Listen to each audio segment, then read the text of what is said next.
Olá, bem-vindos ao podcast da PLMJ. Conhecimento jurídico, sustentabilidade, impacto social, cultura, Fundação PLMJ.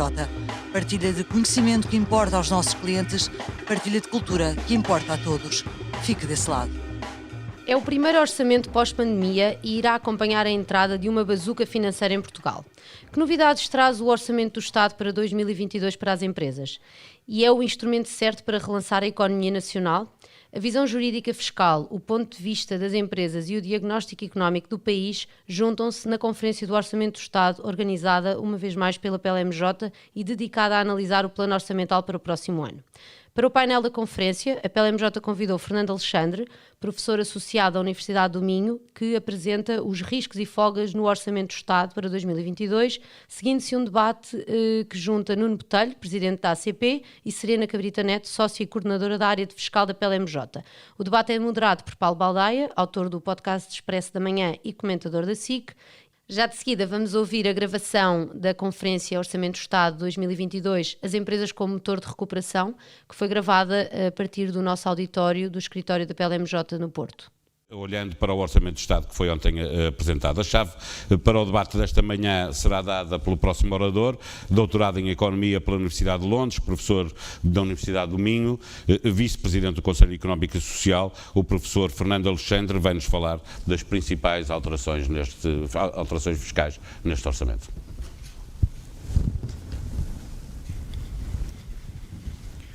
Muito bom dia a todos, muito obrigado. Eu, como de gosto, estou aqui, agradeço o convite da PLMJ para fazer esta sessão de abertura desta discussão muito importante sobre a relevância que este orçamento tem para as empresas, porque as empresas são de facto o motor da recuperação, vão ter que ser o motor da recuperação do país.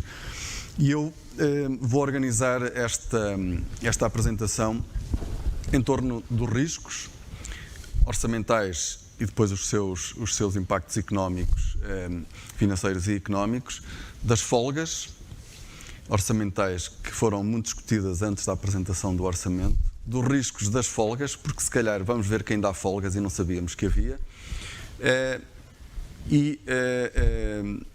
não há folgas nos riscos, isso infelizmente não há. Mas vou então falar vou abordar o orçamento dessa perspectiva.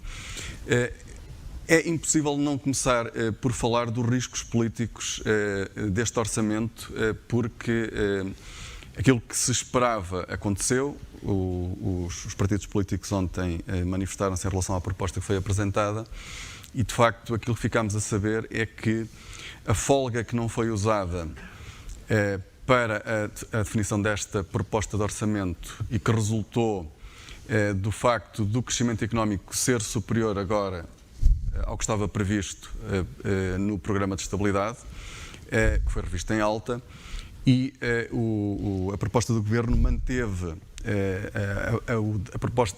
o objetivo de déficit de 3,2%, o que quer dizer que com exigências adicionais que sabemos que vamos ter para a aprovação do orçamento, nós vamos ter certamente medidas que vão custar algumas centenas de milhões de euros, mas se calhar depois delas serem apresentadas vamos ficar a saber que afinal, medidas que têm riscos, mas se calhar vamos ficar a saber que afinal ainda havia folga adicional, porque isso tem sido o que tem acontecido sistematicamente.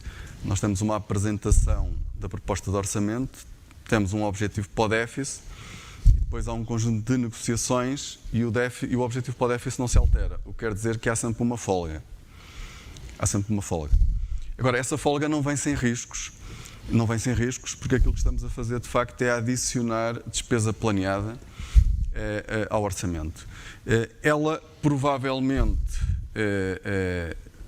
é acomodável e existe porque se calhar na elaboração da proposta antecipa-se que uma parte significativa da despesa que está prevista não é executada, que é o que tem acontecido sistematicamente, e é essa folga que permite reduzir o risco de derrapagem do déficit orçamental.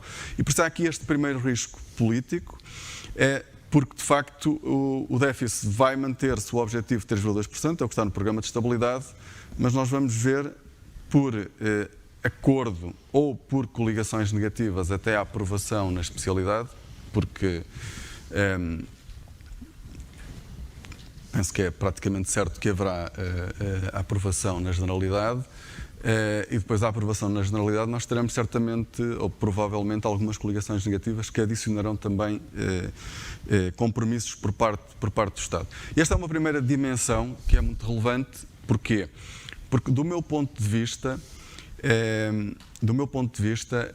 face àquilo que é a dinâmica macroeconómica que está prevista para 2022, em que em Portugal sobretudo, porque o desempenho, embora a revisão seja em alta, o desempenho em 2021, no primeiro semestre, foi muito pior do que aquilo que era esperado, quer do ponto de vista da execução orçamental, quer do ponto de vista do desempenho macroeconómico.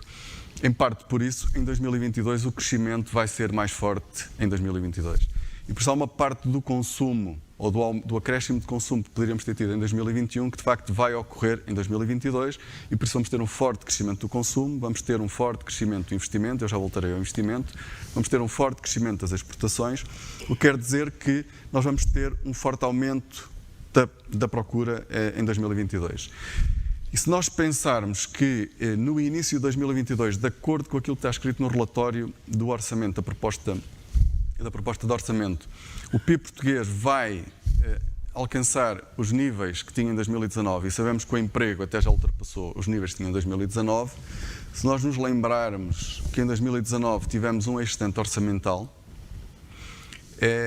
fica mais difícil de perceber porque é que, face ao objetivo que estava no programa de estabilidade de 3,2%, com esta folga adicional por termos um desempenho económico melhor do que aquele que era previsto no programa de estabilidade, porque é que o déficit não vem, num contexto de grande crescimento da procura, volto a referir, porque é que temos uma proposta inicial em que o déficit já é 3,2%. Por isso, do meu ponto de vista, do ponto de vista da gestão dos riscos macroeconómicos, teria sido importante ter uma proposta em que o déficit orçamental era já em 2022 abaixo dos 3%. O que nos colocava fora do radar dos investidores, ou seja, nós, com todos os riscos adicionais que eu referi no início, para a aprovação do orçamento vamos ter mais pressão de despesa, por isso os 3,2% vão ser 3,2% com bastante pressão, penso eu, para os alcançar em 2022, o que quer dizer que em 2023, e por razões do comportamento da economia que eu falarei agora, nós teremos muita pressão dentro da União Europeia para voltarmos a cumprir as regras do Tratado Orçamental.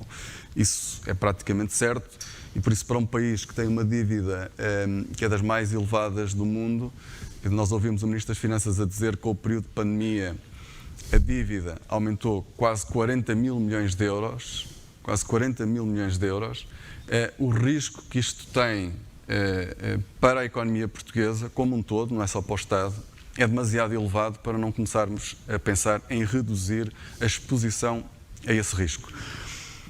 Obviamente é difícil do ponto de vista político, como percebemos, teria sido politicamente difícil apresentar esse déficit, esse objetivo para o déficit abaixo dos 3%, porque vimos que os 3,2% não chegaram para satisfazer os habituais parceiros do Governo na aprovação do orçamento, não chegaram e por isso vai ser preciso ir mais longe.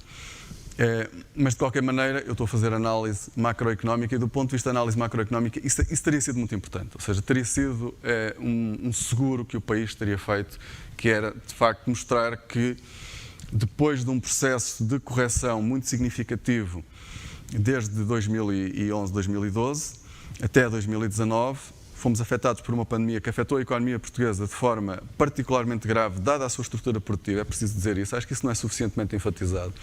O mau desempenho da economia portuguesa tem muito a ver com a nossa estrutura produtiva. Se nós olharmos para os países mais afetados, foi Portugal, a Espanha, a Itália, a Malta, ou seja, países onde o turismo tem um enorme peso, não é por acaso, não fizeram todas as mesmas asneiras, e por isso tem a ver, há uma assimetria que tem a ver com essa estrutura e Portugal foi particularmente afetado e por isso, digamos, não temos culpa, mas temos dívida e por isso temos que mostrar aos mercados que estamos determinados em retomar a trajetória de pagamento dessa dívida, porque o trabalho vai durar décadas. E teria sido importante fazer isso. Quais são os riscos macroeconómicos, então, de ter essa dívida tão elevada e não começarmos a dar um sinal aos mercados de que, de facto, estamos a fazer a correção dos desequilíbrios orçamentais de forma mais rápida? Nós temos na economia internacional um conjunto de alterações que estão a ser surpreendentes, ou estão a surpreender a maior parte dos economistas, em duas dimensões. Por um lado, a questão dos preços da energia. Os preços da energia, havia um excessivo, se calhar, otimismo em relação à capacidade de fazer a transição para um paradigma energético em que as renováveis têm um maior peso de uma forma mais suave. Estamos a ver que transições desta dimensão que mexem com, se calhar, aquilo que é o fundamento de todas as economias modernas, que é a energia, é muito difícil de alcançar. Por isso aquilo que nós temos é de facto um conjunto de constrangimentos de muitas, que tem variadas razões, do lado da procura e do lado da oferta, que levam a que os preços da energia estejam muito elevados e que provavelmente não venham a diminuir tão cedo. E essa dimensão dos preços da energia, que leva a que haja uma comparação muito tem vindo a ser feita com os anos 70, com os anos da estagflação, tem obviamente repercussões no comportamento da política monetária, e nós sabemos que um dos seguros que Portugal tem tido, um dos seguros de vida quase, é precisamente a política do Banco Central Europeu, que, precisamente porque as taxas de inflação têm sido muito baixas, e o objetivo do Banco Central Europeu é a estabilidade dos preços, embora agora numa leitura um bocadinho diferente, mas continua a ser, e não haverá grande flexibilidade para fugir àquilo que são os tais 2% do objetivo para a inflação. As pressões nos preços da energia e na inflação em geral colocam, obviamente, riscos em relação a uma alteração da política monetária, não apenas nos Estados Unidos, não apenas no Reino Unido e em muitos outros países, mas dentro da própria zona euro. E se nós tivermos uma alteração dessa política, e sabemos também que isso já estava anunciado da política de quantitative easing, de compra de dívida, que também já estava planeado ser diminuída e que muito tem beneficiado as taxas de juros em Portugal, isto obviamente é um risco muito grande para a economia portuguesa, e também por essa razão teria sido importante, do meu ponto de vista, ter um orçamento diferente, com um objetivo para o déficit inferior àquele que temos.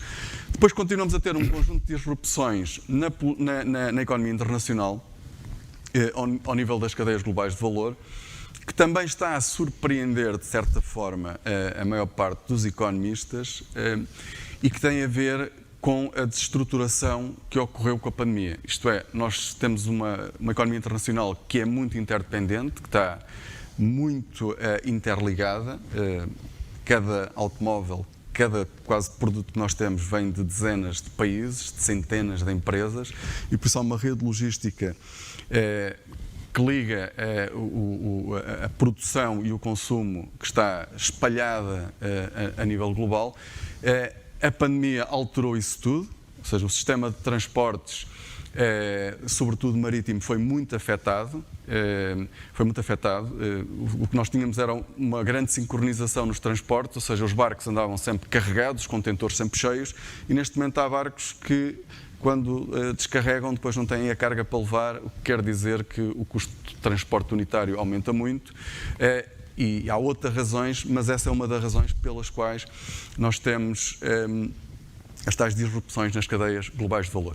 E depois, uma dimensão que vai afetar o nosso orçamento, e que é um dos maiores riscos naquela que é uma das maiores folgas que nós temos, é precisamente o enorme aumento da procura que existe neste momento na economia global. Ou seja, o que nós temos é um PRR quase em todo o mundo. Quer dizer que está toda a gente a querer ter planos de investimento e de construção, o que faz com que haja um enorme aumento da procura. Isso justifica as pressões inflacionistas, por outro lado, e do meu ponto de vista, é um dos maiores riscos que nós temos numa das maiores folgas que nós temos. Uma das maiores folgas que nós temos no orçamento é o investimento público que será financiado pelo PRR, ou seja, que é totalmente subvencionado por fundos europeus, totalmente. Só que a capacidade de realização deste investimento tem enormes riscos. E tem enormes riscos por várias razões. A primeira, que tem sido muito falada e que preocupa muito os decisores públicos, tem a ver com a própria capacidade da administração pública de contratualizar e de pôr no terreno todos estes projetos. Aliás, no orçamento eles estão discriminados, projeto a projeto. E isso vai ser difícil e há razões para preocupação. Porquê?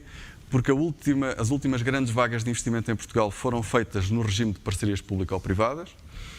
Sabemos que não correram particularmente bem, do ponto de vista da definição dos contratos em particular, porque o Estado basicamente entregou a execução, os projetos, tudo aos privados, incluindo muitas vezes a feitura dos contratos. Isso pode ajudar a explicar porque é que eles foram tão negativos para o Estado. Mas a verdade é que era um modelo que, bem gerido, se calhar podia ser útil neste contexto, mas dada a má fama que ganhou, não pode ser utilizado. E por isso há toda uma dimensão de realização de investimento que os privados faziam, como sabem. Faziam o projeto, realizavam o projeto, basicamente o Estado pagava. E fazer autoestradas, fazer pontes, executar obra pública neste contexto é muito mais fácil. Ou seja, agora o Estado tem que fazer uma parte muito mais significativa das tarefas da realização de investimento público. E esta é uma dificuldade real. A outra tem a ver com a outra dimensão da economia internacional que eu estava a referir anteriormente, que é o facto de todos os países, Espanha, Itália, todos os países europeus, a China, os Estados Unidos, estarem com grandes projetos de investimento. Isso vai fazer com que o preço das matérias-primas continue a aumentar, ou seja, ele tem aumentado imenso nos últimos anos e vai continuar a aumentar por causa disso, ou seja, porque há um enorme excesso de procura, e vai haver uma capacidade limitada, em particular das empresas de construção, para responder a estas necessidades de investimento. E por isso a capacidade de realização deste investimento é um dos maiores riscos da execução orçamental. E aqui esta não é daquela despesa, há despesa que se não for feita se calhar é bom. E o Ministro das Finanças tem normalmente essa folga, que pode usar de uma forma discricionária, mais ou menos benigna, através das cativações. Mas aqui é investimento que não realizamos, é atividade económica que não estimulamos e é dinheiro que depois não recebemos, não conseguimos executar. E por isso este é um enorme risco que a economia portuguesa tem. Para concluir, nós estamos numa situação em que o contexto macroeconómico é muito favorável, consumo a crescer, como eu disse há pouco, investimento a crescer, exportações a crescer. Ou seja, acho que não precisávamos de um déficit de 3,2%, acho que devia ter sido possível fazer um orçamento com um déficit bastante mais baixo, dado o contexto de crescimento muito significativo que vamos ter. E depois temos esse contexto em que o déficit é mais elevado do que aquilo que precisávamos, em que temos um investimento público previsto, que desta vez o previsto é mesmo aquele que se quer fazer, não temos dúvidas sobre isso, porque ele é pago por fundos europeus. Não há dúvidas sobre isso. Mas andamos perdidos em discussões, que acho que agora vamos continuar aqui, espero que não perdidos, porque temos o Paulo Baldeia para nos orientar, mas perdidos em discussões de para onde é que vão 200 milhões de euros de IRS, como é que eles são divididos por 1,5 milhão de contribuintes, e este tipo de discussões que nos arrastam durante semanas, é todos os anos assim. Eu lembro-me de um ano em que eu deixei de ler notícias sobre o orçamento, porque andámos 3 semanas a discutir 50 milhões de euros para os funcionários públicos, uma coisa deste género, e eu acho que isto distrai-nos a todos daquilo que é o essencial, que é, de facto, nós estamos a viver uma transformação e estamos a vê-la nos preços. Os economistas acreditam que os preços refletem tudo, não é? As alterações da procura e da oferta. E nós estamos, ou seja, quando nós temos os preços a variar muito é porque a procura e a oferta estão a mudar muito. Ou seja, temos alterações estruturais em curso, porque eu acho que elas são mesmo estruturais. E no lugar de pensarmos como é que preparamos a nossa economia para responder a esses desafios e aproveitar essas enormes oportunidades que existem, porque nós temos enorme excesso de procura, quer dizer que há oportunidades para responder a essa procura, perdemos em discussões que são, de facto, distraem-nos do essencial. É mesmo a espuma, aquilo que eu chamo a espuma do orçamento. Obrigado. Muito obrigado, Sr. Professor. Para começarmos sobre o que está neste orçamento, mas também sobre o que não está e era bom que estivesse, além do professor Fernando Alexandre, estarão neste painel o Nuno Botelho, presidente da Associação Comercial do Porto, e Serena Cabrita Neto, sócia coordenadora da área de fiscal da PLMJ. Eu sou jornalista, chamo-me Paulo Baldaia, vou moderar o debate. Eu pegava, exatamente, vamos primeiro à macro, conversar sobre o que nos disse o professor Fernando Alexandre, porque começo o Nuno Botelho por lhe perguntar, há folga quando, podemos falar de folgas quando temos um déficit e isso significa que temos acréscimo de dívida? Bom, antes de mais, bom dia a todos, bom dia Paulo Baldaia, bom dia Serena Cabrita Neto, bom dia Fernando Alexandre, é um gosto também estar contigo aqui para mais uma discussão. E dizer que quando estava a preparar esta conferência, eu cheguei a sorrir com o título, porque Orçamento de Estado 2022, as empresas como motor de recuperação, eu percebo a intenção da PLMJ. Está lá um ponto de interrogação. Exatamente, é mesmo um ponto de interrogação que tem que estar e muito bem.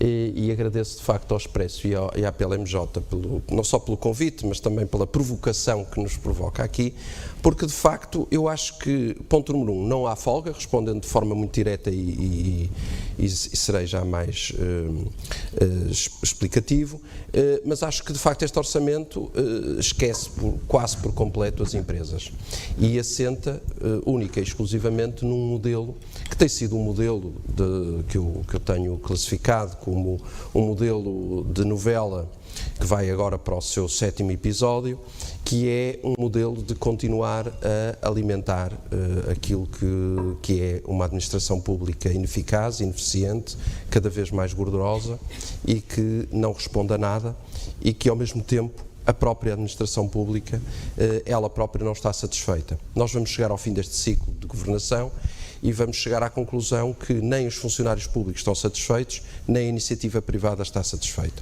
Basta ver o que se passa na saúde para percebermos que não há forma de remunerar condignamente os funcionários públicos na área da saúde, só para dar este exemplo, e ao mesmo tempo nós percebemos que todo o investimento público que é feito, nem sempre, ou a maioria do investimento público que é feito, não é de facto feito de forma correta. Basta dar o exemplo, e eu tenho esse exemplo, quando tomei posse em 2013 na Associação Comercial do Porto, das primeiras reuniões que tive foi com o Ministro da Economia, Pires de Lima, sobre a importância, tentar sensibilizá-lo para a importância da expansão do Porto de Leixões, que é uma infraestrutura absolutamente decisiva para as exportações do país. Só recordar que nesta região, na região norte onde nos inserimos, saem mais de 40% das exportações nacionais, sendo que dessas exportações a maioria delas sai pelo Porto de Leixões. Só para perceberem as pessoas, desde essa altura que está prometido pelo governo de então, portanto já passaram mais 2 governos, que essa infraestrutura está perfeitamente contratualizada, está tudo previsto, vai arrancar a obra em 2013. E, portanto, estamos em 2021 e a obra ainda não arrancou. Isto mostra não só a dificuldade que o Fernando Alexandre falava, que o Estado tem em contratualizar publicamente obras, mas também a dificuldade que há em executar investimento público. Portanto, quando falamos que para o ano vamos ter o maior acréscimo de investimento público no Orçamento de Estado à custa do PRR, eu fico desde logo muito desconfiado. Temos folga? Não, não temos. Basta perceber que temos um déficit de 3,2, que todos nós já percebemos, com o crescimento económico que tínhamos, poderíamos, se calhar, olhar para outro tipo de investimento. Desculpe, e a pressão agora é para que haja mais despesa pública, porque cada vez mais tem que ser feita à esquerda e, portanto, exatamente, as propostas são de mais despesa fixa. Mas isso tem a ver com aquilo que o Sr. Primeiro-Ministro fez há cerca de 1 ano e meio, 2 anos, que foi dizer que não negociava à direita. E a partir do momento que negocia e só negocia à esquerda e afirma que não negociava à direita, quer com o PSD, quer com o CDS, quer com a Iniciativa Liberal, está a dizer é que o orçamento será sempre a olhar sempre para a despesa, porque quer Bloco de Esquerda, quer PCP, nós já sabemos que nunca irão olhar para as empresas como motor de desenvolvimento, como motor de recuperação da economia. Eles verão sempre, e vão-me desculpar a expressão, e eu serei muito claro relativamente a isto, e estas declarações não vinculam nem o Expresso, nem a PLMJ, vinculam-me só a mim, só olharão para as empresas como, e desculpem a expressão, como alguém que vai abastecer e vai, desculpem a expressão de forma mais clara, a vaca leiteira para pagar impostos e para pagar salários cada vez melhores. Aliás, nós assistimos ainda ontem a entrevista do Ministro das Finanças, que dizia que o aumento do salário mínimo é de 30 euros, mas pode até ser mais, porque também equaciona subir outros salários. As empresas têm que se preparar para isso. Portanto, como se fosse por decreto que as empresas tivessem a capacidade de subir esses salários. Ora, está a esquecer o Sr. Ministro das Finanças, está a esquecer o Sr. Primeiro-Ministro, que as empresas durante a pandemia tiveram reduções drásticas de faturação. Eu como empresário, vi a minha empresa ter, no ano 2020, só para dar o meu exemplo, decréscimos de faturação de mais de 70% no ano de 2020. Como é que uma empresa que fatura menos 70% consegue aguentar subidas de salários por decreto? E estou a falar à vontade porque não pratico o salário mínimo na minha empresa, para ficar claro. Mas, de qualquer forma, eu acho que isto deve ser olhado de outra forma. E não há, de facto, uma sensibilidade de quem legisla, de quem fecha o Orçamento de Estado, e desse ponto de vista, respondendo de forma muito direta, Paulo, eu acho que não há folga. Acho que só se olha à despesa, acho que dá-se com uma mão, ou seja, neste caso, olha-se e desdobra-se o IRS da classe média, e bem, se pensarmos, mas ao mesmo tempo sobrecarrega-se com outro tipo de questões. Se olharmos ao que é a ineficácia da administração pública, por exemplo, e falei há pouco na saúde, mas poderia falar na educação, e que, por um lado, obriga os portugueses a recorrerem a meios alternativos para a saúde. Se o Serviço Nacional de Saúde funcionasse todo lindamente, nós não precisávamos de ir à área privada.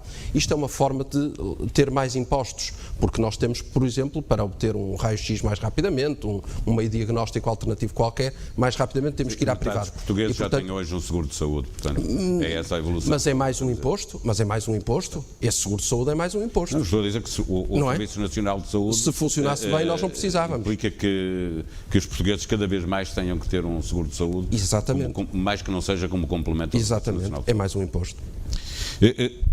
Queria dizer mais alguma coisa? Desculpe. Não.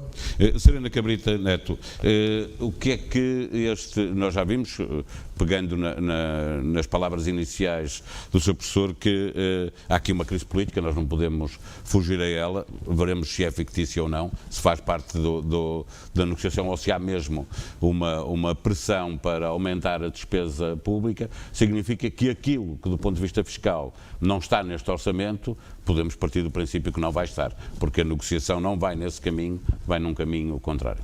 Eu diria que sim, portanto, antes de mais, bom dia também aos meus colegas de painel e a todos os presentes, e ao Paulo também. Eu acho que claramente a coreografia dos últimos dias, portanto a sucessão de declarações dos partidos, vem comprovar que este é um orçamento que vai estar condicionado politicamente. E também não é na parte fiscal que vamos ter as tais boas notícias para as empresas, porque trata-se, obviamente, de um caminho que vai provavelmente orientar ainda mais para as pessoas e para o alívio da carga fiscal, eventualmente, ou mais alguma cedência a esse nível, e não para as empresas. A tal folga que permitirá, nessa coreografia dos próximos dias e na discussão na especialidade, a reintrodução ou a introdução de novas ideias quanto às empresas, eu acho que vão ser absorvidas e precisamente pelas medidas em relação às pessoas, porque a opinião pública tem que ser alimentada e as circunstâncias políticas assim o vão obrigar, e acho que podemos ter até surpresas bastante negativas para as empresas, porque se ultrapassarmos essa tal folga, eventualmente até pode, já tem acontecido, todos os anos tem acontecido, que aparece no fim uma medida compensatória e que vai onerar ainda mais as empresas, normalmente grandes empresas, que também há o odioso das grandes empresas nestes orçamentos e nestas discussões anuais que fazemos por esta altura, como se as grandes empresas fossem também bichos papões que não queremos, e não é bem assim, também são geradoras de riqueza ou muita riqueza. Muitas vezes são meramente simbólicas. Estou a olhar, por exemplo, para o englobamento, também é verdade, que criou um grande alarme, e depois é uma coisa que é uma medida que só assusta quem investe na Bolsa, o que não é bom. Vamos ver as surpresas em relação a essa medida. Vamos ver se acrescenta alguma coisa. Claro que sim. Agora vou trocar um bocadinho a pergunta do Paulo. Vamos olhar primeiro para as medidas, para as questão. Porque as questão também são, eu diria, não digo uma mão cheia de nada, mas de muito pouco. Deixa-me lembrar algumas das coisas que estão aqui, que estão na proposta de orçamento.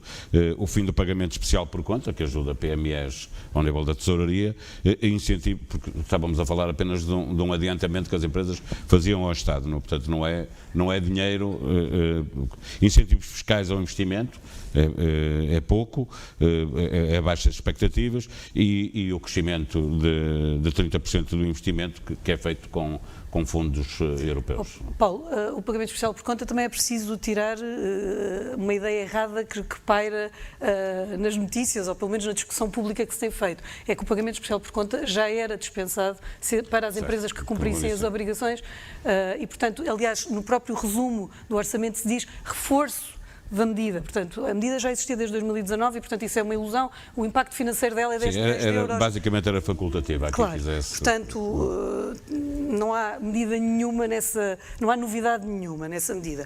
O incentivo fiscal de recuperação, que também é, no fundo, uma redenominação de algo que já tinha acontecido no ano anterior, deste incentivo extraordinário que permite deduzir ao IRC que as empresas vão pagar até 25% dos investimentos que fizerem, também sabe a pouco, porque vai servir não para todas as empresas, vai servir só durante os primeiros 6 meses de 2022, portanto já teriam de ser empresas que já estão a programar esses investimentos, porque temos aqui representantes dos empresários que bem poderá confirmar que não é assim tão fácil programar investimento à pressa, não é? Exatamente.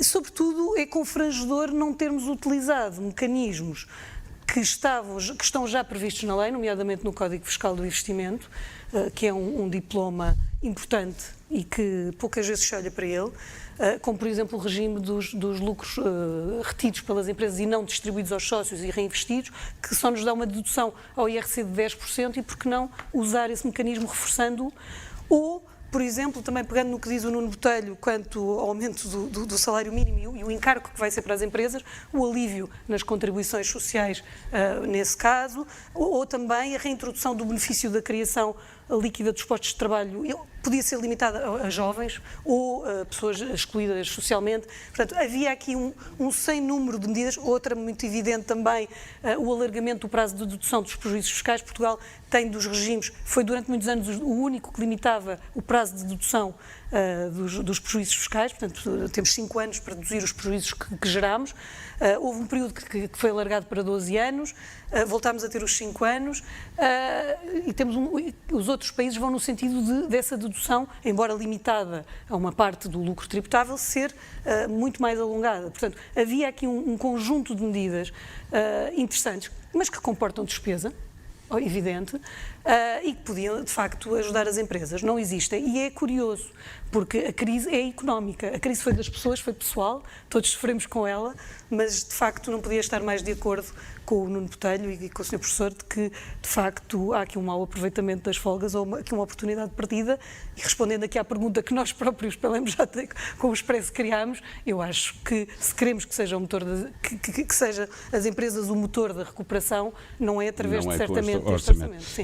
Muito antes de chegarmos ao orçamento, porque estava a falar de algumas medidas que não estão nesta proposta de orçamento, mas que já existiram noutros orçamentos, pergunta que faço é se não estamos absolutamente necessitados de fazer uma reforma do sistema fiscal, uma revolução, diria, que permitisse ter, primeiro, algumas expectativas e alguma estabilidade fiscal, segundo, fazer porque, por exemplo, estou-me a lembrar que o PSD, CDS e o PS chegaram a ter um acordo para reduzir o IRC e o IRS, compensação, a Partido Socialista também olhar para o IRS naquela altura, e depois o PS mudou de líder e o acordo fechou.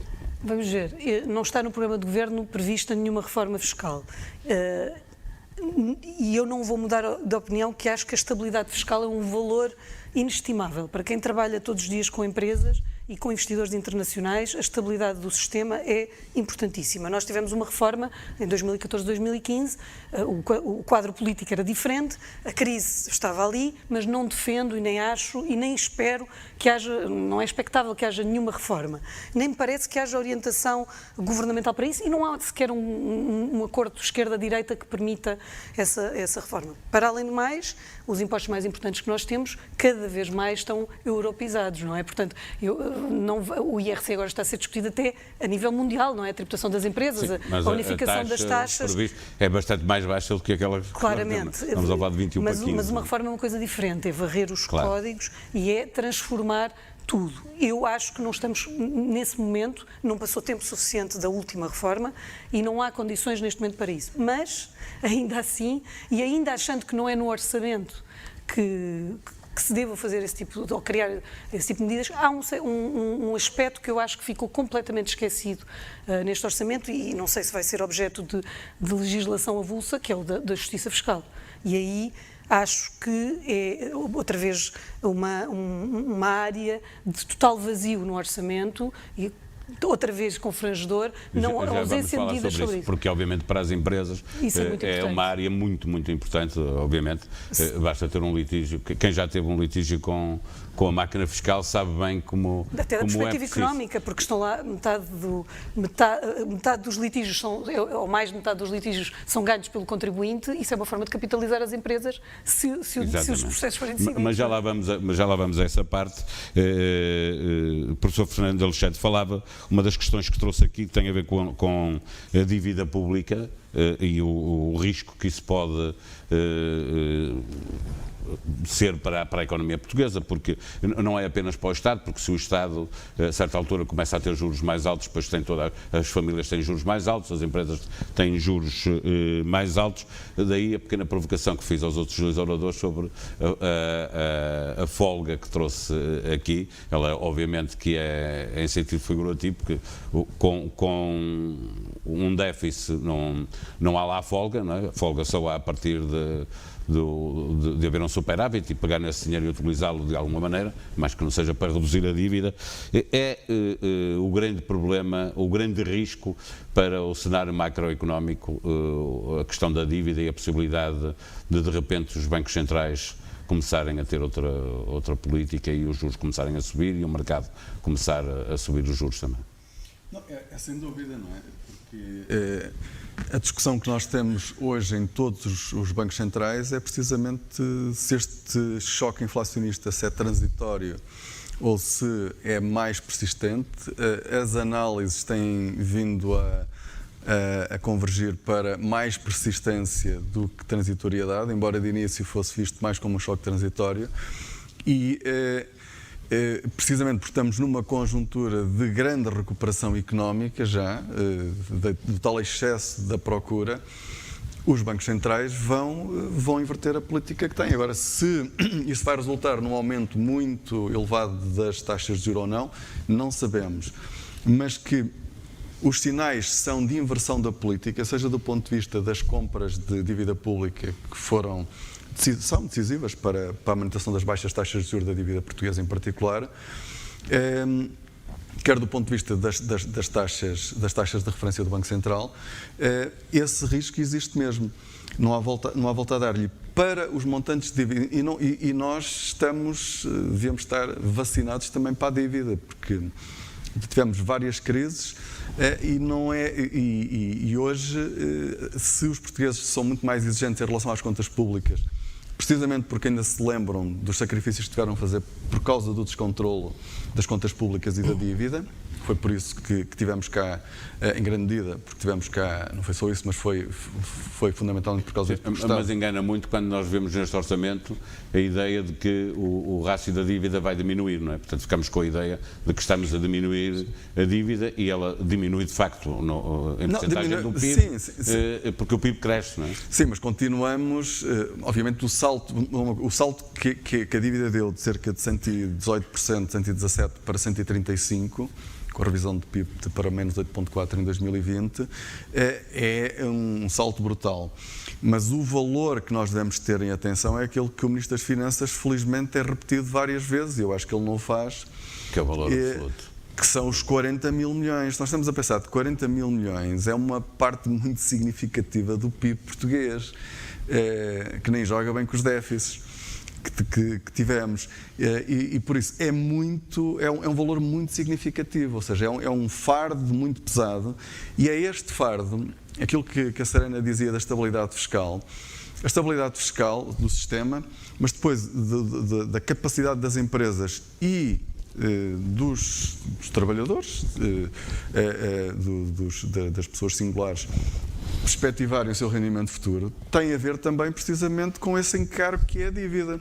Porque no final é isto que vai acontecendo, que o Nuno referiu e a Serena também já referiu, que é: vamos ter mais despesa, certamente, e depois arranjar-se-ão formas de ir buscar mais receita. Exato. Porque isso é inevitável. E esse é, à parte o problema de podermos ter uma crise da dívida porque aumenta as taxas de juros, é que do ponto de vista da carga fiscal, veja isto, porque eu acho que é uma das dimensões mais... Desculpa, e hoje já temos a mais elevada carga fiscal. Elevadíssima. Mas é disso que eu quero falar, ou seja, que é... Os impostos indiretos e as taxas, ainda não falamos sobre isso. Mas é aí que eu quero ir, o que me tem dado imenso gosto ouvir a preocupação do Governo com os jovens. Exato. Os jovens, há aqui jovens e há aqui outras pessoas menos jovens que têm filhos jovens. É o meu caso. A minha filha, quando começou a olhar para a folha de vencimento e a perceber para onde é que ia o dinheiro, eles ficam doidos. Ou seja, nós já nos habituámos, isto é tipo, estamos anestesiados, aquilo já é... já nem olha só para o líquido, já nem tem bem ideia. É na eletricidade, é nos combustíveis. Sim, vamos esquecer isso. Vamos esquecer isso. Ora, qual é que é a preocupação do Governo com a geração mais qualificada de sempre? É que ela é super móvel. E toda esta conversa sobre o IRS jovem e sobre o regressar e tudo isso, é o quê? É ver se trazem essas pessoas para Portugal, ou se as mantêm em Portugal, porque um jovem, quando olha para a sua folha e fala com os colegas que estão mais acima e pensam aonde é que vão chegar e começam a olhar para o aumento da taxa marginal, eles começam a pensar se vale a pena ficar aqui para pagar essa dívida. Mais velhos, nenhum trabalha cá. Paulo, porque no final, quando me pergunta do risco, o risco temos a taxa de juros, isso tudo, mas depois o maior risco é, de facto, as pessoas não quererem ficar cá, porque no final a dívida vai ser paga e vai ser paga com impostos. E as pessoas vão querer ir embora. Ora, a preocupação do Governo está com os jovens, muito bem, mas os jovens depois vão envelhecendo. E qual é que é aqui a questão? É que um jovem é muito mais móvel, ou seja, à medida que nós ficamos, a idade dá-nos peso, vamos ficando com mais bagagem para transportar, menos móveis, não é? E por isso a estratégia é, vamos fixá-los aqui uns anos, pode ser que depois, entretanto, caso não têm filhos e tal. E a capacidade de contratar pessoas também é cada vez menor. Claro. E os empresários têm também eles. Mas aquilo que eu gostava de enfatizar. Mas também, deixa-me só meter, porque estamos a falar com um empresário também, que é, os empresários também têm que fazer algum esforço para com trabalhadores qualificados, ordenados de 900 mil euros brutos. Isso é complicado. Mas isso é, desculpe, Paulo, isso é cada vez mais uma falácia. Isso não acontece dessa forma. Não é só salários. Os salários que andam para aí a falar. Hoje em dia não é fácil contratar, independentemente dos salários. E essa é que é a verdade dos factos. Porque andamos todos, e bem, as pessoas recebem cada vez melhor, porque são mais qualificadas, porque sabem mais, porque são mais preparadas, e esse não é o ponto. O ponto é que as pessoas não querem trabalhar em Portugal, porque pagam muitos impostos e no fim do dia acabam por receber pouco. Não, o líquido é muito penalizado. Porque é muita carga fiscal. Para pagar 1.000 euros a um funcionário, uma empresa paga perto de 1.600. É brutal. É brutal. Portanto, eu para pagar numa empresa 1.600 euros a um funcionário, tenho dificuldade para competir com toda a realidade que tenho, para pagar os combustíveis que pago, a eletricidade que pago, todas estas coisas e todos estes custos de contexto são muito complexos. Desculpa, é que tudo isto é muito complexo. Não é decretar e facilmente que eu consigo pagar 3, 4, 5 mil euros a uma pessoa, porque esse salário é absolutamente exorbitante. Se calhar, noutro país da Europa, é muito mais fácil, numa Irlanda, no Inglaterra, porque os impostos, desse ponto de vista, em muitos desses países, são muito mais baixos e, portanto, o líquido é muito mais fácil. A competitividade também é outra, a competitividade das economias. Muito mais fácil, o mercado é muito diferente, o mercado também é ele próprio muito diferente. E, portanto, desse ponto de vista, o discurso fácil de quem vai à televisão, de um ministro que vai à televisão e dizer que os empresários pagam mal, esse é o discurso fácil, e do Bloco de Esquerda e do PCP. Pois é, mas se olharem e fizerem a conta ao contrário, verificam que também não é fácil pagar muito em Portugal. E essa discussão é que não existe. Desculpa só para... E esse é que é o modelo que nós deveríamos andar a discutir, e cada vez que discutimos o Orçamento de Estado, aproveitar para discutir que modelo de país é que nós queremos. Que país é que nós queremos? Um país de salário mínimo? Porque é disso que andamos a discutir totalmente. Um país em que o salário médio é 1000 e poucos euros. Está cada vez mais próximo. Cada vez mais próximo. Nós estamos a transformar-nos num país de salário mínimo. Porquê? Porque os empresários estão cada vez a pagar, e bem, o salário... Eu não estou a dizer que o salário mínimo é alto, fique claro. Eu não estou a dizer que os pensionistas não devam receber todos mais. Eu também não estou a dizer isso, que fique claro. O que eu estou a dizer é que nós temos um país pobre. O nosso país não produz para mais. E as pessoas têm que se convencer disso. Nós, para pagarmos melhor, temos que produzir mais. E este é o discurso que tem que existir. E as pessoas têm que perceber que tem que haver melhores empresas, mais empresas grandes, como falava a Serena há pouco. Não mais empresas públicas grandes, como a TAP, a CP. Isso não tem que existir da forma que tem que existir. Não é isso que nós queremos. Nós queremos mais empresas grandes, nós queremos empresas que produzam, nós queremos empresas que paguem impostos, empresas que investam em Portugal. Por exemplo, aproveitar a relocalização, por exemplo, que é outra coisa que eu não vejo ser discutida, a relocalização da indústria, por exemplo, alemã, que está a chamar as grandes companhias da China para a Europa, e eu não vejo ninguém preocupado com isso em Portugal. Por exemplo, a tentar perceber o que é que nós podemos fazer para, por exemplo, a indústria francesa e alemã, que são as duas grandes potências europeias, trazerem para aqui grande parte dessas empresas, ou muitas dessas empresas, em vez de irem para leste. São empresas qualificadas, são empresas importantes, que trazem emprego qualificado para fixar esses jovens que são importantes, com bons salários, e trazer competitividade à nossa economia. Nós, com mais 2 ou 3 auto-Europas, tínhamos um país totalmente diferente. Já se pensou nisso? Não. Ninguém discute isso.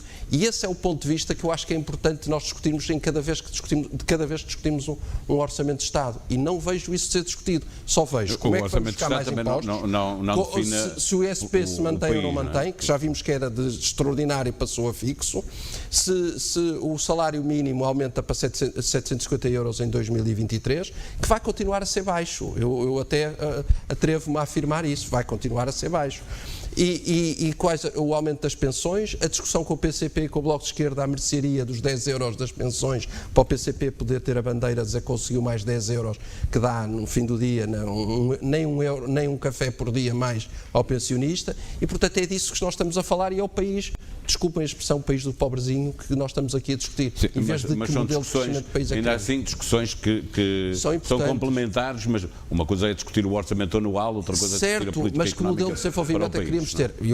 Mas poderia ser importante também discutir que modelo é que nós queremos, para percebermos todos os anos que tipo de orçamento é que queremos construir. Isso é que me parece importante. Toma a palavra, Fernando. Só uma nota. Eu há bocado, quando falei dos riscos, não falei da TAP de propósito, estava aqui no Botelho. Não, achei esse meu amor. Mas a Presidente da TAP deu uma entrevista esta semana a dizer que dava o que podia ao Porto. Pode é pouco, e de facto mostra na entrevista que deu ao Expresso, faço aqui a publicidade, uma boa entrevista ao Expresso, e que mostra que de facto a TAP é regional e não serve o país, e de facto não percebo como é que o país inteiro investe numa empresa que de facto não contribui em nada. Isso já é o orçamento, lá estamos nós a ter que tirar. E ali estão, entre 2021 e 2022, quase 2 mil milhões de euros. 2 mil milhões de euros faziam a diferença em muitas empresas que estão neste momento esganadas, aflitas e a precisar de ajuda. Empresas que o Fernando Alexandre fala muito sobre isso. Empresas não são empresas zombie como a TAP, que é uma empresa zombie, é disso que se trata, é uma empresa falida, acabada, que de facto deveria ser repensada de baixo para cima ou de cima para baixo, como preferirem. e que de facto devia ser reorganizada, e desse ponto de vista esses 2 mil milhões iam ajudar muito a economia portuguesa, fomentar muito o trabalho, criar muito emprego, pagar muito melhores salários e ajudar muita gente. É uma discussão só Podemos, ela. mas fica já estou disponível para nova conferência. Para fazermos essa discussão, porque é de facto um mini orçamento, olhar para a TAP. Não é? Professora, retomando o seu raciocínio. E na questão dos salários, porque no fundo é disso que estamos a falar, da capacidade de pagar bons salários, porque o maior risco da dívida, do meu ponto de vista, é precisamente esse, é a saída dos mais jovens qualificados, precisamente para não suportarem esse fardo que nós vamos deixar às gerações, quer dizer, nós todos, muitos de nós, espero eu, por muito tempo, vamos suportá-lo, mas vai ficar cá por muito tempo. E, de facto, para isso nós temos que ter a capacidade de pagar melhores salários. E isso tem a ver, de facto, com a capacidade de fazermos as nossas... Ou seja, primeiro, eu tenho dito isto algumas vezes, as empresas que vão transformar a economia portuguesa ainda não existem, e a política pública devia pensar desta maneira, ou seja, não devia estar só a pensar nas que existem, devia criar o ambiente para surgirem empresas novas e, de facto, disruptivas e que vão morder os calcanhares àquelas que estão instaladas, porque esses baixos salários, muitas vezes, ou a incapacidade de subir, resulta de termos empresas que estão bem, mas perderam a ambição de crescer e controlam o seu mercado. Tem a ver com isso. Bom, a mesma coisa, as empresas não pagam melhores salários porque não têm capacidade de o fazer. Não, mas tem que ter. Mas o que eu não gosto é tu dás isso como um dado. Mas tem que ter condições para isso também. Tem que ter estímulos, tem que haver estímulos, tem que haver... Temos de ter empresários. Exatamente. Nuno, então, os empresários, temos de ter empresários que têm essa capacidade. Quer dizer, agora, temos que ter uma crise pandémica destas, que saem exauridos... Não, mas os salários têm... Não misturas as coisas. Não misturas as coisas. Depois de uma paulada destas... Não, mas agora a economia está a crescer. Deixa esperar a ver se isto agora cresce mesmo. Não, vai. Quer dizer, vai crescer pelo menos para repor... Os níveis de emprego estão mesmo muito altos, não é? Quer dizer, agora o que nós temos que ter é, de facto, condições e, por exemplo, uma questão que é tabu do ponto de vista fiscal. O Paulo há pouco disse 21% de IRC em Portugal. 21%... Não estou a pôr derramas... Não está a pôr, mas para as empresas grandes... Está bem, mas todas. A questão é que compara, estes 21 comparam... Não compara, não. Não compara, não. Quando quer comparar os 12, que agora vão ser 15, e já agora tomem-se a nota disto, para estarmos no contexto em que estamos. As notícias do aumento da taxa de IRC na Irlanda vêm acompanhadas de quê? O custo em termos de perda, ou seja, a perda da receita fiscal por aumentarem o IRC. Ou seja, aquela ideia de que aumentamos as taxas e aumentamos a receita, ou de que baixamos as taxas e perdemos receita, não é nada... Porque há empresas que vão sair dali que vão para outro lado. Claro. Mas é assim? Claro. Ou seja, se nós baixarmos, se calhar outras vêm para cá. Claro. Ou seja, que é uma discussão que nós não aceitamos ter. Mas só para dizer que aquilo que o Paulo disse não é assim que temos que comparar. Quando nós comparamos é a taxa toda, com todas as componentes, e então agora passará a ter os 15 que têm 12 na Irlanda, com 31,5 em Portugal. 31,5, a mais alta da OCDE. Ninguém tem isto. 31,5. É disso mas há derramas nacionais, há derramas municipais.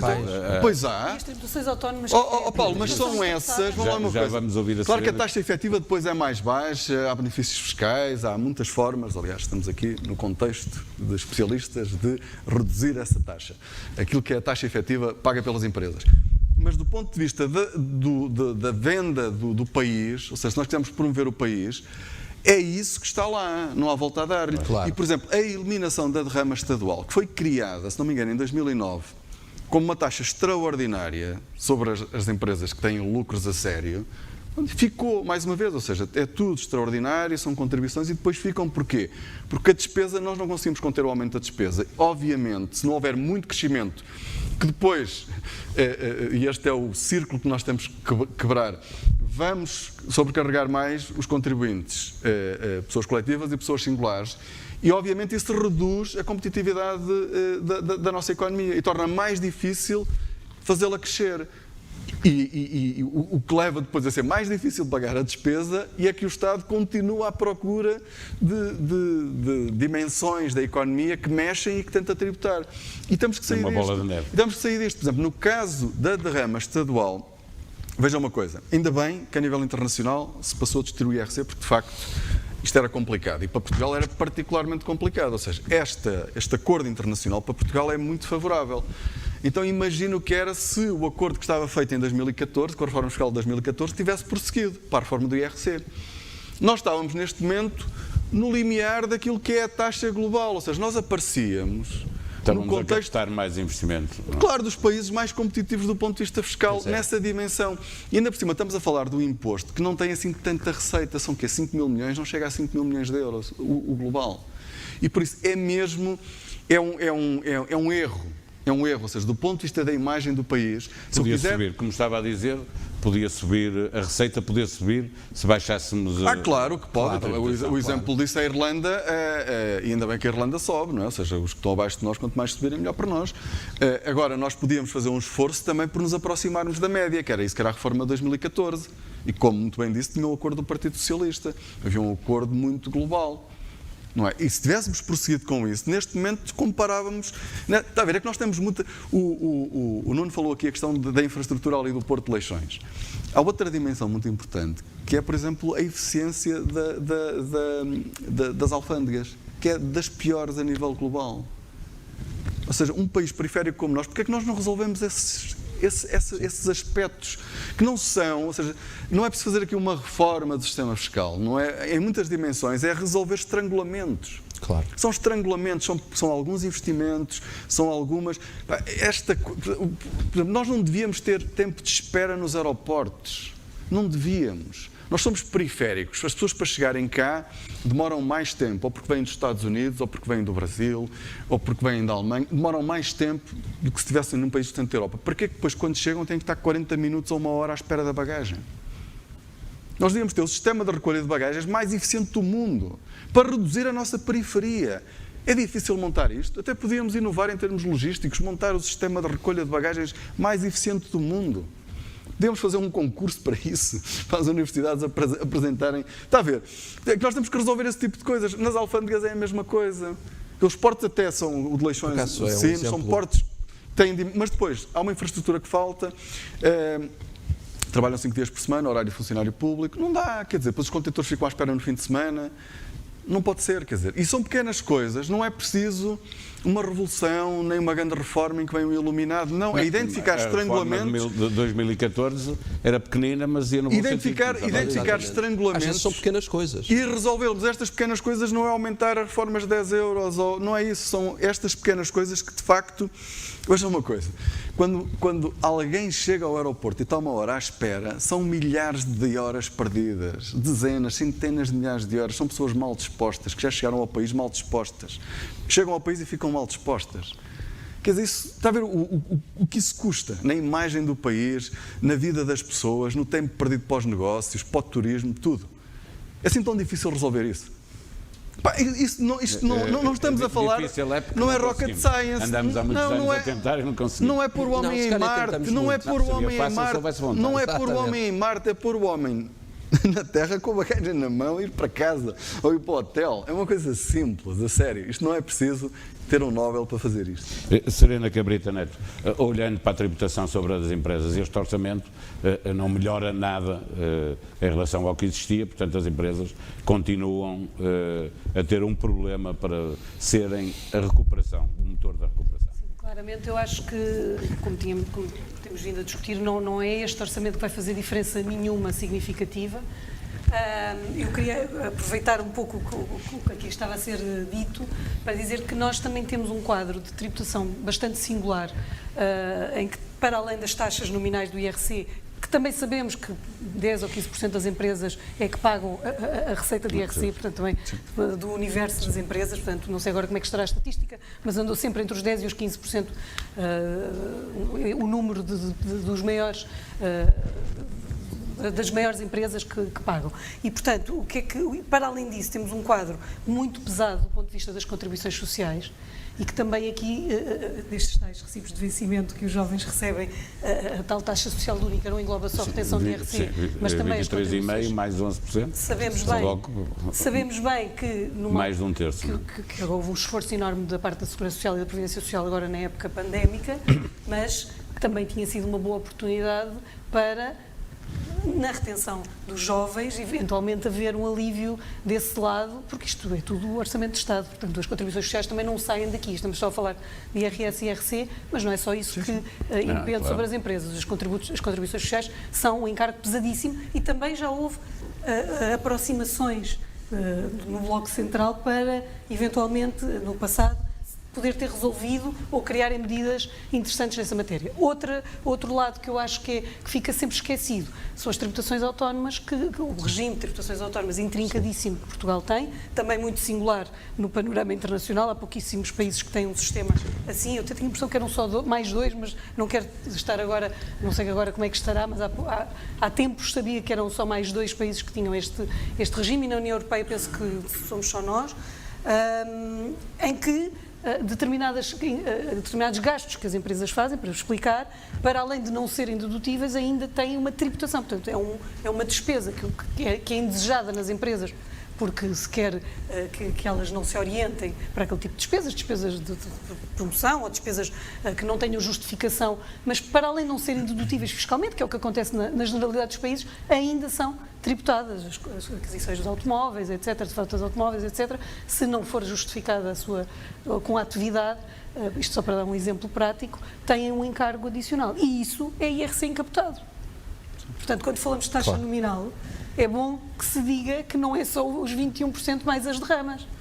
É também toda a carga fiscal encapotada que impede sobre as empresas. Para um imposto que depois não dá assim tanta receita.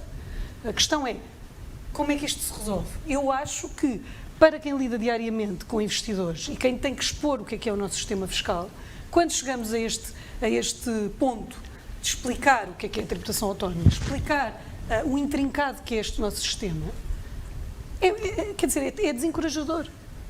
Não encoraja ninguém a vir para cá. E depois, essas empresas e esses investidores são feitos de pessoas que se têm que deslocar para Portugal.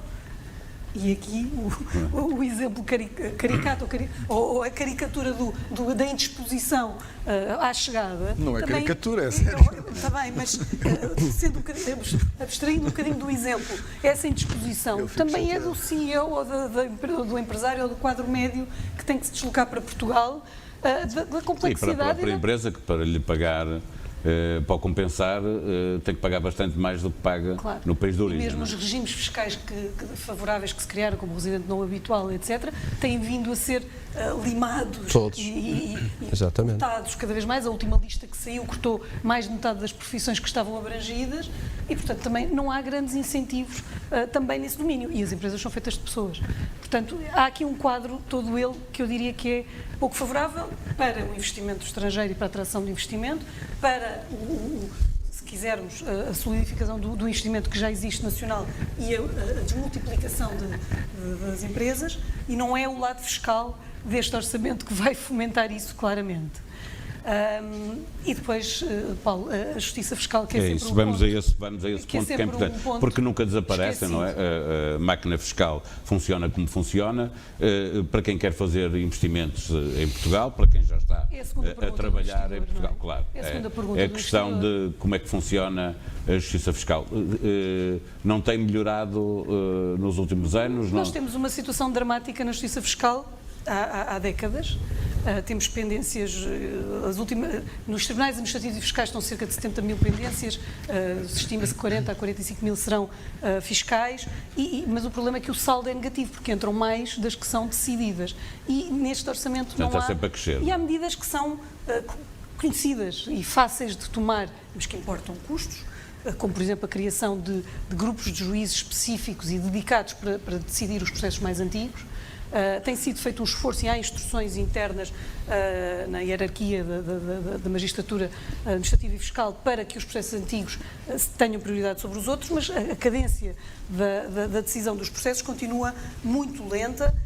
Eu posso dizer com segurança que é muito difícil ter um litígio fiscal complexo resolvido antes de 5 anos. O outro lado que poderia ser utilizado, que é a arbitragem tributária, Portugal foi o pioneiro nessa matéria e que já existe há mais de 10 anos, aliás faz este ano 10 anos, não, 12 anos agora, foi em 2009. Tivemos durante algum tempo janelas de possibilidade de migrar processos que estivessem nos tribunais judiciais para a arbitragem. Era uma medida fácil que se podia tomar e não foi tomada, e que de facto numa altura de crise, numa altura em que é preciso capitalizar as empresas, como eu dizia há pouco, o dinheiro que está parado por pendência de processos no tribunal. E há pouco estava a dizer qual é a percentagem de casos em que as empresas, é dado razão às empresas e, portanto... Não há estatísticas muito recentes, as últimas oficiais situava nos 60% a favor do contribuinte, mas sabe-se que a nível de número de processos a autoridade tributária está a ganhar cada vez mais processos, mas curiosamente, quanto às grandes empresas, a percentagem é menor. Portanto, as grandes empresas, porque são litígios mais sofisticados eventualmente, têm uma taxa de sucesso mais favorável ao contribuinte. Mas mesmo que seja metade, mesmo que seja 50-50, é muito dinheiro que está empatado nos tribunais administrativos e fiscais ou parado, e que eu percebo que o Estado não queira devolver às empresas e que, portanto, esta máquina pesadíssima, isto é tudo um ciclo vicioso, não é? Porque se de repente os contribuintes ganharem 50% dos litígios fiscais, também há um problema de como é que vamos pagar, não é? Portanto, isto é uma discussão que também daria para outra conferência. E que tem que ser feita sempre, é permanente sério, essa discussão. É um problema muito sério que nos afeta a todos, claro. Nuno Botelho, esta questão da justiça fiscal, Sim. o que é que implica na gestão de uma empresa, olhando para o global, obviamente? Não é? É um caso paradigmático em como o Estado de Direito não salvaguarda todos, porque, e eu conheço vários casos, em que no fundo ganha o mais forte, aquele que tem mais capacidade de aguentar a querela jurídica, ou seja, quanto mais tempo demorar, o mais forte mais tempo aguenta, porque o mais fraco que está à espera da pendência acaba por aguentar, e as pessoas percebem isto, acaba por ceder e fechar um acordo só para ver o assunto resolvido, que nem sempre esse acordo lhe é favorável. É disso que estamos a falar e de forma muito clara. Quando assim é, a justiça não é feita e a justiça não é para todos. Há uma prepotência da máquina fiscal? Eu acho que há mais do que uma prepotência, há uma completa incompetência e há, de facto, um sistema que não funciona e, portanto, quando a justiça não é célere, não é justiça. A justiça tem que funcionar, tem que ser rápida. Ponto número 1, para ser para todos, e ponto número 2, para atrair investimento.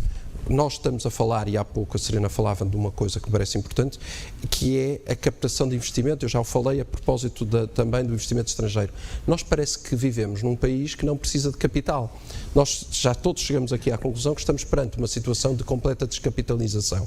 Tudo aquilo que possamos fazer para captar investimento, para captar capital, é bem-vindo. E é essa deveria ser uma das preocupações sempre presente num governo, sempre presente num orçamento de Estado. E, portanto, desse ponto de vista, a justiça fiscal é e deveria ser sempre uma prioridade. Professor Fernando Alexandre, que impacto tem esta questão da justiça fiscal na captação do investimento e daí na capacidade de crescimento da economia de um país? É apontado como um dos problemas em Portugal. Ou seja, há a dimensão das taxas, mas depois a forma como as autoridades tributárias se relacionam com as empresas é apontado como uma dificuldade. Eu lembro-me sempre de um caso de um grande empresário português de uma tecnológica em que eu discutia com ele porque é que ele estava em Portugal, se ele ia continuar, porque é mesmo uma daquelas grandes, e ele disse que a única vez em que pensou sair de Portugal foi precisamente porque foi tratado como um criminoso pela autoridade tributária. No fim não deu nada, mas perturbaram-lhe a vida, trataram-no mal, perturbaram a atividade da empresa, porque perturbam mesmo a atividade da empresa, não é? Para tudo, auditorias. E ele disse isso, ou seja, foi a única vez em que ele pensou mesmo sair de Portugal. E não por não ter engenheiros, não ter dificuldade em colocar o produto no mercado internacional, nada disso. E por isso é um problema, ou seja, é um problema, e há muitas dimensões na própria legislação em que, isto também foi, aqui neste caso foi uma multinacional, em que esse líder dessa multinacional perguntou porque é que há interpretações, e aqui há muitos intérpretes, porque é que há interpretações tão diferentes da mesma coisa, ou seja, tenho um artigo e eu leio uma coisa, a autoridade tributária lê outra, e depois há um advogado que lê de uma maneira e outro que lê de outra, porque a língua portuguesa é assim tão difícil tornar claro e objetivo o que é que se está a dizer com aquilo. E essa, por exemplo, é outra dimensão da qualidade das instituições que tem a ver com a clareza que ajuda a reduzir a litigância e a clareza da legislação, diz é isso. É isso que embora há quem diga que é melhor, nós temos sempre a melhor legislação do mundo. Já me disse, porque eu queria perguntar se também há divergências de interpretação dentro da própria máquina fiscal, ou seja, se está no Porto interpretam de uma maneira ou se estiver em Aveiro interpretam de outra. Isso é possível? Eu diria que esse não é o maior problema, porque é verdade e é preciso reconhecer que a Autoridade Tributária e a Administração Tributária fez um esforço enorme de formação e de uniformização dos seus entendimentos e, se quisermos, da distribuição dessa informação para os serviços. Claro que depois, localmente, durante as inspeções, pode haver os seres humanos e pode haver até erros das ordens que vieram de cima ou da uniformização. Há circulares, há a doutrina interna administrativa que uniformiza. Eu diria que esse não é o maior problema. Eu diria que os dois maiores problemas são: ainda há muito mau relacionamento no campo, portanto, nas inspeções, no contacto direto, com enormes melhorias, mas a verdade é que ainda há um caminho a percorrer aí. Há imensos empresários que se queixam de uma certa agressividade ou de um certo poder inquisitorial exagerado.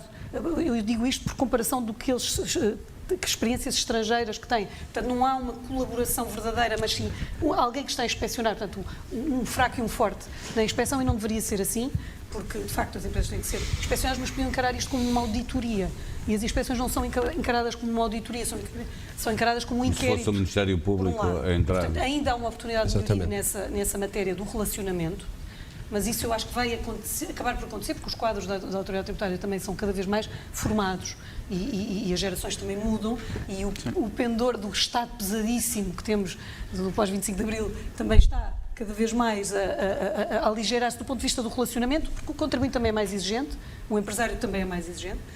Mas há outro aspecto muito importante que também raramente se fala, é que esse tal número de litígios gigantesco que entra todos os anos é muitas vezes gerado pela ineficácia da própria máquina em resolver rapidamente esse litígio, em decantar o litígio, como dizem os especialistas, antes dele chegar aos tribunais. E o contribuinte vê-se encurralado e só tem aquele prazo de 90 dias ou de 10 dias para ir a tribunal e nós, como advogados, sabemos, eu disse, avance. Ele estava na esperança ainda de poder resolver, mas há uma lentidão tão grande, muitas vezes nas decisões administrativas, ou então perdoem-me a expressão, empurrar para o lado de quem é que tem que decidir aquilo, ou de quem é que é o nosso interlocutor, com algumas honrosas exceções. Por exemplo, a Unidade dos Grandes Contribuintes é um serviço excelente do ponto de vista do contacto, porque as empresas têm um interlocutor direto, sabem quem é o seu gestor, e, portanto, mas isso é para as grandes empresas, para os grandes contribuintes, não é para a pequena e média empresa, que são 98%. Ou para o empresário, claro, e, portanto, não resolve os problemas. Outro aspecto é também, nós temos regras, nós temos as melhores regras do mundo, nós temos regras para tudo, e nós já temos há algum tempo regras que dizem que a Autoridade Tributária tem que rever todos os anos as suas posições de acordo com a jurisprudência emanada dos tribunais superiores. E sabemos... Da teoria à prática? Que vai uma distância enorme. Isso acontece muitíssimo raramente. Muito raramente. E mais, há resistências em fazê-lo. E há teimosias de litigância, recursos que a Autoridade Tributária continua a interpor em casos que já foram, inclusivamente, decididos pelos tribunais europeus, pelo Tribunal Europeu. Portanto, não há justificação possível quer dizer, como é que vamos conseguir diminuir o número de litígios? Já sabemos que temos um problema na saída das decisões. Então, temos que ver como é que fazemos para que haja menos litígios. Se é o próprio Estado que não resolve esse estrangulamento ou esse problema, que está perfeitamente identificado, então... Nós falamos, e a pergunta é para os três, porque tem a ver com esta matéria, falamos muitas vezes do peso da máquina do Estado, da função pública, que é enorme, mas também falamos muitas vezes, e bem, porque é preciso fazer a discussão do rejuvenescimento da função pública e política remuneratória para ter quadros superiores qualificados. Não sei se olharam para este orçamento, perceberam, ainda não olhei nesse ponto de vista, para perceber se lá está algum incentivo para reforçar e melhorar a função pública, mas é uma questão essencial. Falamos muito do número de pessoas que lá existe, precisamos de falar mais sobre a qualidade profissional que é preciso ter, como é preciso ter. É assim, eu diria que do ponto de vista da autoridade tributária não me parece que seja dos setores que têm funcionários a mais. Eu acho que aí o problema, da minha experiência e daquilo que nos últimos anos vou vendo, é que é o investimento na formação e na captação de bons profissionais, que tem acontecido paulatinamente. De facto, hoje em dia já saem das universidades e dos mestrados da especialidade profissionais que vão para a administração tributária, mas para isso os salários têm que ser atrativos, a remuneração tem que ser atrativa, porque senão de facto não vamos conseguir. Eu não diria que é o setor onde o excesso se faz mais sentir. Aliás, os setores onde o excesso se faz sentir, sabemos bem, são outros, não é? Não, mas eu digo que fazemos essa discussão, não é fazê-la agora aqui. Claramente a aposta na formação... É que temos que começar a discutir a qualidade da administração formação pública. E incentivos para captar os melhores profissionais, para que, porque nós sabemos que o Estado é a parte forte do litígio fiscal e nós somos a desigualdade pende negativamente para o lado do contribuinte, mas a verdade é que do ponto de vista da preparação, por exemplo, em litígios complexos, a autoridade tributária se calhar não por tem... Isso, espero também, por isso essa captação é importantíssima para que haja uma justiça interessante e que se faça. Professor Fernando Alexandre, já há alguma coisa neste orçamento, do que me lembro de ouvir, principalmente em política remuneratória, e há ainda estamos muito longe de conseguir aquilo que é necessário. Para os técnicos superiores, não é? Que é de facto um problema, ou seja, são cerca de 1.200 e tal, 1.240 euros, se não me engano, o valor bruto, que é absurdo, é mesmo muito baixo. Agora, isto é um contexto, daquilo que falávamos há pouco no setor privado, dos baixos salários ou da dificuldade em subir os salários, obviamente isso depois também se reflete no setor público. Ou seja, nós podemos até ter uma administração pública diferente, com uma composição diferente, e aí privilegiar pessoas mais qualificadas e ter uma valorização do ponto de vista da remuneração diferente, mas a nossa economia é o que é, ou seja, nós só vamos conseguir pagar melhores salários se de facto crescermos mais, se tivermos mais produtividade, o que não quer dizer que o Estado não possa fazer diferente do ponto de vista da sua organização. E não é possível fazermos a digitalização da administração pública ou aprofundá-la, porque já há muitas dimensões. Aliás, a AT é pioneira nessa área e um excelente trabalho. Que eu depois não consigo dizer em função disso se tem pessoas a mais ou menos, não sei o que é que eles fizeram às pessoas, porque em Portugal há muitas vezes este problema, que é alteram-se as organizações, pouco nas públicas, mas no caso da AT houve alterações, mas eu não sei o que é que aconteceu ao número de funcionários públicos das finanças, não sei. Estão lá na mesma.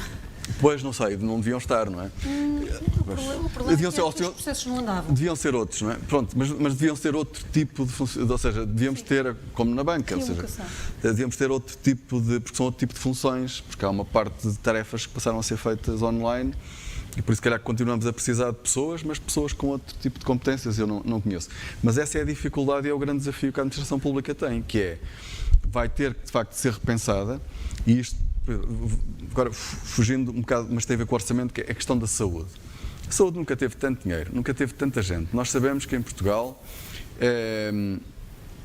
o número de médicos, não o de enfermeiros, mas o número de médicos por 100 mil habitantes é muito superior à maior parte dos países da União Europeia, da OCDE.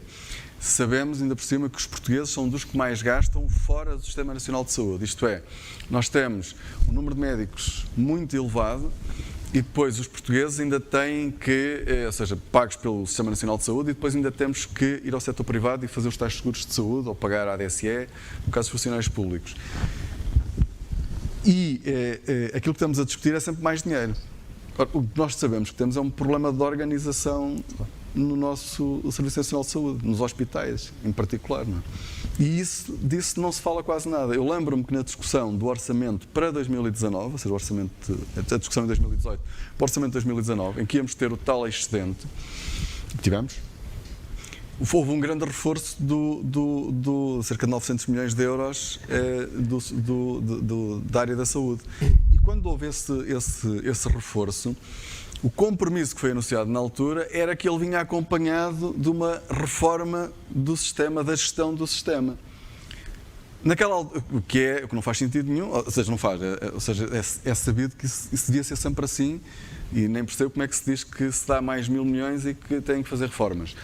Mas hoje nós estamos a discutir valores máximos no Sistema Nacional de Saúde e ninguém fala de reformas. Acho que isto também diz muito sobre a discussão já em que passou, nós aliás, estamos. a discussão das parcerias público-privadas na gestão, por exemplo. Porque os funcionários públicos estão outra vez no valor máximo. Mas nós não discutimos os níveis de eficiência, não é? E os níveis de eficiência, obviamente, carecem de estruturas de gestão da excelência, a própria orgânica tem que ser revista, e isso é uma dificuldade, por exemplo, eu penso que é muito difícil de fazer neste contexto político, porque a orgânica implica fusões, extinção de serviços, esse tipo de coisas. Acho difícil que isso seja feito neste contexto, mas se vamos digitalizar uma administração pública e não mexemos na orgânica, vamos estar a rigidificar uma estrutura que em certa medida é anacrónica, com um enorme investimento de centenas de milhões de euros no digital. Daqui a nada está desatualizado. Antes do Nuno Botelho responder, óbvio, queria só dizer que a partir deste momento abrimos à sala a possibilidade de participarem no debate, de poderem fazer perguntas, de poderem, obviamente, dar a vossa opinião. Eu julgo que há um micro lá no fundo. Depois do Nuno Botelho responder a esta pergunta, quem quiser, peço apenas que sinalize que quer falar e que depois se identifique antes de falar. Obrigado. Nuno Botelho. Eu iria responder. Acho que está previsto, de facto, como disse o Fernando Alexandre, para a administração pública aumentos, porque de facto se percebeu que é impossível neste momento contratar gente para a administração pública. É uma medida que é salutar, não sei se irá resolver o problema e volto àquilo que já referi, que me parece importante, e o Fernando Alexandre estava a aflorar isso agora. Eu acho que nós temos que repensar que administração pública queremos. Numa altura de digitalização, nós temos a maior administração pública de sempre e continuamos a contratar. Mas não se despede na função pública, não, houve um processo já no tempo da Troika das pessoas poderem sair antecipadamente com mas nós estamos com níveis muito baixos, por exemplo, de desemprego, e tivemos notícias há 1 mês e meio, 2 meses, de que se foram contratados 50 mil novos funcionários públicos. Não se percebeu bem para onde nem para quê, e não se conseguiram contratar os enfermeiros necessários para o Algarve, não se conseguiram contratar para Setúbal, como vimos ainda esta semana, e portanto, ou seja, nós não estamos a conseguir... fazer um parênteses, não se conseguem contratar professores para irem para o Algarve ou para Lisboa, onde o ordenado não chega para pagar a renda da casa. Portanto, nós temos desse ponto de vista uma administração pública disfuncional. Nós temos um Ministro da Educação que afirma com grande satisfação que está a gastar, nunca se gastou tanto no ensino público, ou seja, gasta-se 6.500 euros por aluno. E ninguém discute que se calhar mais valia pegar em 3.500, em 4.000, em 5.000, vamos dar barato. Ninguém discute, não é verdade, discute-se. Não se discute. O governo é que... Não se quer discutir, mas não se discute seriamente que modelo de educação é que queremos e que de modelo de educação é que poderemos vir a ter, se calhar, no futuro. Se com esse dinheiro não se poderia reorganizar as escolas, até eu vou aqui lançar com modelos de cooperativas entre os professores, por exemplo, que se calhar poupava-se dinheiro. Não estou a discutir só se seriam modelos só privados, tão diabolizados por esta maioria atual que nos governa. Não estou a discutir isso. Estou a dizer que poderia-se encontrar outras alternativas, descentralizando com as autarquias, que se calhar aceitariam de bom grado por 3.500 euros fazer a mesma coisa e, portanto, desse ponto de vista, desonerar a administração pública e, se calhar, passarmos a ter outro tipo, com alguns funcionários, realocá-los para outras tarefas, fazerem outras tarefas, se calhar serem formados noutras tarefas e, portanto, que tipo de administração pública nós queremos. Eu acho que esse é que é também, mais uma vez, a grande discussão que nós deveríamos ter, seja na educação, como falei, na saúde, ou seja, nós temos funcionários públicos a mais em determinadas áreas e, de facto, a menos e a receberem muito pouco e muito desmotivados noutras. E, portanto, desse ponto de vista, temos de facto uma administração pública muito disfuncional. Esta é a minha opinião sobre o assunto.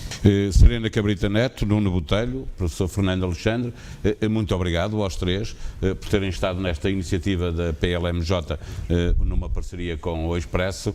As empresas como motor de recuperação, ponto de interrogação, veremos se o PRR responde a isso. O orçamento ainda está no início, veremos se temos orçamento e que orçamento vamos ter. Obrigado aos três. Obrigada.